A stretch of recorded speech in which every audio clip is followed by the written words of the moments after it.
हरे राम कृष्ण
माऊली साधकाचा ज्ञानाबाई माशी अनाथाची माय वेदशास्त्र देती काही पहिला मुलगा मला वेद झाला, दुसरा मुलगा मला योग झाला, तिसरा मुलगा मला साधक झाला, चौथा मुलगा मला अनाथ झाला. पहिल्यासाठी मी अमृतानुभव लिहिला, दुसऱ्यासाठी मी तांदळाची माहिती लिहिली आणि तिसऱ्यासाठी मी ज्ञानेश्वरी लिहिली आणि सगळ्यांसाठी मी हरिपाठ लिहिला. आणि आज कीर्तन आणि आज कीर्तनाला घेतलेला अभंग हरिपाठातल्या 6व्या नंबरचा आहे.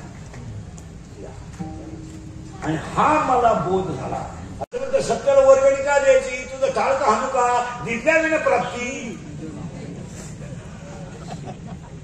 टप्पे विन दैवत. मग बोला आता सगळे टाळ करी. रिद्धी सिद्धी निधी अवघीच सावत्रावर का, रिद्धी सिद्धी निधी अवघीच. अरे रिद्धी सिद्धी उपाधी आहे पण कोण नाही. पुढचं वाचलं नाही का तुम्ही, पुढची वळी बोला बरं. जवत्या परमानंदी. अरे ज्याचं मन ब्रह्मानंदात तल्लीन आहे त्याला सिद्धी बाधत नाही. मग मी काय करू, जप तप कर्म क्रियानेम.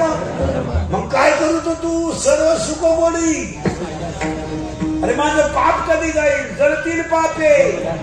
मग भेटल कोण, त्रिगुण असं. आणि एकाच दिवसात मला साक्षात्कार झाला. माझे निवृत्तीनाथ मला भेटले, माझी आत्मी घाण गेली आणि मी ज्ञानदेव निवृत्तीचा आहे.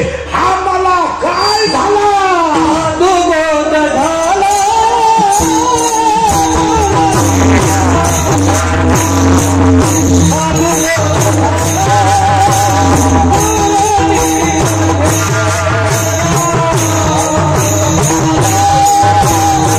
डोकं खाजवावं लागत. मी थोडं पहिल्यांदा सांगितलं 2 बायका का पाहिजे माझी.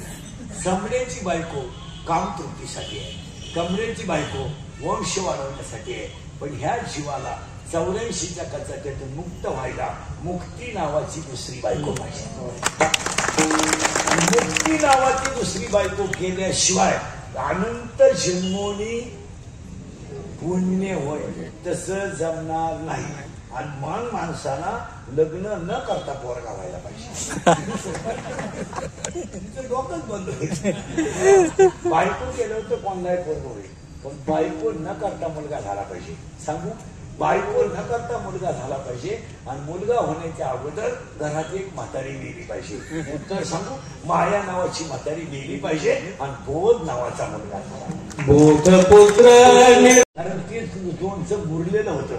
परमार्थात मी मुरलो, ठाईच मुराला मुरायला पाहिजे. परमार्थ मुरायला. उथळ पाण्याला खडखडत चालत. 2 अभंग आले की लगेच बाबा व्हायचं. 2-4 वर्षी 1-4 महिने बाहेर गेला का लगेच रामायण सांगायचं. महाराष्ट्र खेकडं झाले इंद्रिकरचा दिलाय बाबाटा करून इंद्रिकरला पैसे घेतो. हो माझ्या नंतरची मला जर झाली मी तर समज नंतर बाबा झाले 70-71 मध्ये गेले. मी अजून वड्यालाच खेकडं नंतर बाबा तयार झाले. तर ते आले नव्हते जन्माला. बाबा झालं तर ते जन्माला आले नव्हते. ते 70 पर्यंत गेले. मला युळभर 70 होईल. मी तर 3-3 करतोय. माझ्या इतके कीर्तन कोणी एका जन्मात जन्मातही नाही, एका दिवसात 82-89 महिनाच काढतो. 60 कीर्तन तर माझ्या आयुष्यात केली मी महिन्याला तरी. नाही बघायच्या बापान मला 3 वेळा उचलून आपटलं पण मी राहिले. बाबाची केताना बाकी रडली नाही तुझ्या डोक्यात फरक झाला नाही बाई त्यानं दुसरीची आई सांगितली त्याची आई नाही त्याची आई त्यानं 3 वेळा लाईट बंद करून आधी तुला काय परमार्थ मुरावा लागतो खाईचं मुराला पण तरी ते कधी नाही मुरला साधू माऊलीची भाषा आहे बहुती आता इथं परत घोटाळा आला तुम्ही म्हणाला कीर्तनच घोटाळ्याचं घोटाळा असा आला साधूचा बोध झाला पण मला बोधच कोणी दिला साधू आता प्रश्न शिल्लक राहिला पहिल्या काढल्यात साधू म्हणजे कोण आता आपल्याकडे